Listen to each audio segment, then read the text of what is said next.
Mohan sir, ಈಗ ಇದು ಬಿಟ್ಟು ಮತ್ತೆ ಬೇರೆ ಎಲ್ಲಿಯಾದ್ರೂ ನಿಮ್ಮ ಸ್ನೇಹಿತರು ಅಥವಾ ಬೇರೆ ಯಾರಾದ್ರೂ ಇನ್ನೆಲ್ಲೂ ಇಲ್ಲ. ನಾನು ನೋಡಿರೋದು ಇನ್ನೊಂದು ಪ್ಲಾಟ್ ಅಂದ್ರೆ ಒಂದು 4 ಎಕರೆ 3 ಎಕರೆ ಪ್ಲಾಟ್ ಸಕಲೇಶ್ಪುರ ಹೋಗ್ತಾ ನ್ಯಾಷನಲ್ ಹೈವೇ ಪಕ್ಕದಲ್ಲಿದೆ. ಅದು ಹೇಗಿದೆ? ಅದು ಚೆನ್ನಾಗಿದೆ.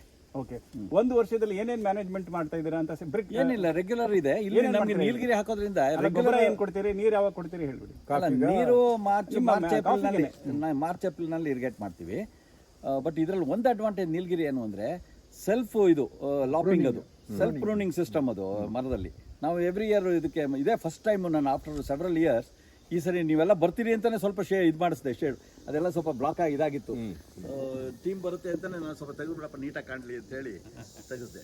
ಈಗ ನ್ಯಾಚುರಲ್ ಆಗಿ ಮಾಡುವಂತಹ ಕಾಫಿನಲ್ಲೂ ನೀಲಗಿರಿ ಇರುವಂತಹ ಕಾಫಿನಲ್ಲಿ ಇಳುವರಿನಲ್ಲಿ ಎಷ್ಟು ವ್ಯತ್ಯಾಸಗಳಿದೆ? ಇಳುವರಿನಲ್ಲಿ ಡೆಫಿನೆಟ್ ಆಗಿ ಎಷ್ಟು ಅಂದಾಜು?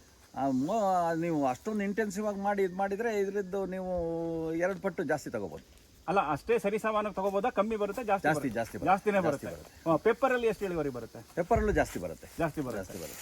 ಪೆಪ್ಪರ್ಸ್ಗೆ ಬಹಳ ಹ್ಯೂಮಸ್ ಬೇಕಲ್ಲ. ಓಕೆ. ಬಟ್ ನಾನು ಹೇಳೋದು ನೀಲಗಿರಿ ಹಾಕೇ ನೀವು ಕಾಫಿ ಬೆಳೆಯಕ್ಕೆ ಹೋಗ್ಬೇಡಿ. ಗೊತ್ತಾಯ್ತು, ಅರ್ಥ ಆಯ್ತು. ಬೇರೆ ಡೈವರ್ಸಿಫೈ ಟ್ರೀಸ್ ಹಾಕಿ ಕಾಫಿ ಬೆಳೀರಿ. ಅಕಸ್ಮಾತ್ ನೀಲಗಿರಿ ಪ್ಲಾಟ್ ಇದ್ರೆ ಅದನ್ನ ಯಾವ್ದಾರು ಬೆಳೆ ಮಾಡಬೇಕು ಅಂತಿದ್ರೆ ಕಾಫಿ ಮಾಡಿ ಅಂತ.